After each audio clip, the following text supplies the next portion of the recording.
রাজ্য সরকারকে সে দায়িত্বটা তুলে নিতে হবে। বন্ধুগণ, আমি নতুন করে বলবো না, শুধু বিগত দিনে কয়েকটা কথা বলেছিলাম তিলোত্তমা কাণ্ড নিয়ে। আপনারা নিশ্চিতভাবে দেখছিলেন না মিলছে কি মিলছে না।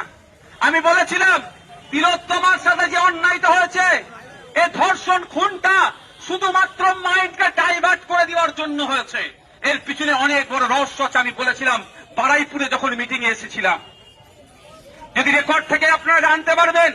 আর আপনি গত কয়েকদিন আগে বিভিন্ন পেপার পত্রিকাটা দিয়েছিল, খেয়াল আছে যে আমার তিলোত্তমা বোন এদের অন্যায় অনেকটা জানতে পেরে গিয়েছিল।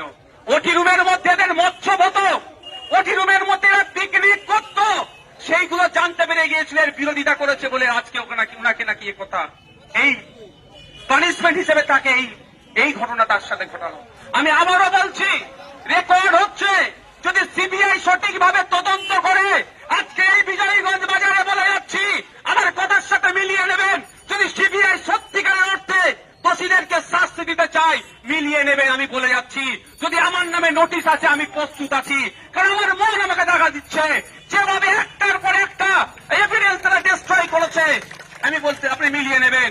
তার আগে বলে দিচ্ছি, আপনারা দেখেছেন কি সুপ্রিম কোর্টে নাকি আমাদের সিবিআই যারা মামলাটা দেখছে, মাত্র 27 মিনিটের একটা ভিডিও ফুটেজ পুলিশের পক্ষ থেকে দিয়েছে।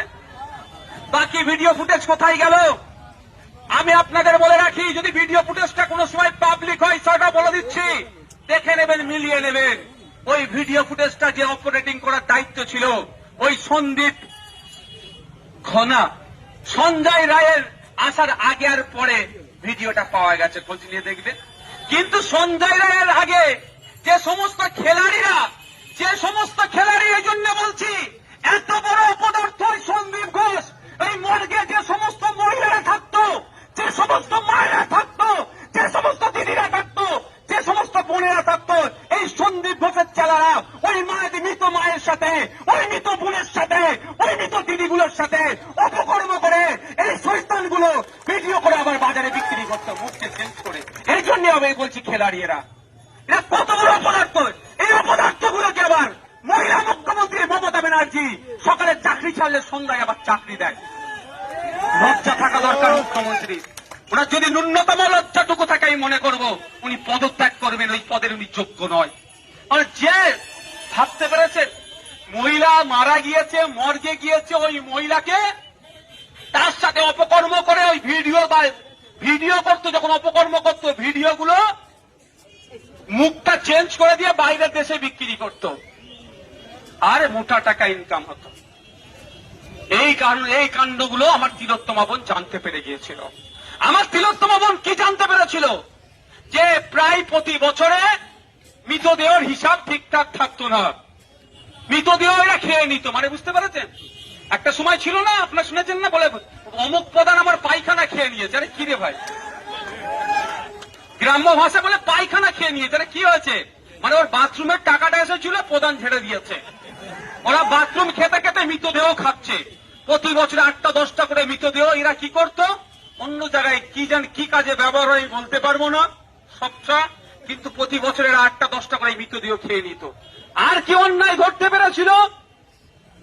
প্রতি বছরে প্রায় 20 কোটি টাকার ওই মেডিকেল কলেজের ব্যবহারকৃত যে সমস্ত বর্জ্যগুলো ছিল, সেইগুলো এরা বিক্রি করে লুটপাট করে খেত।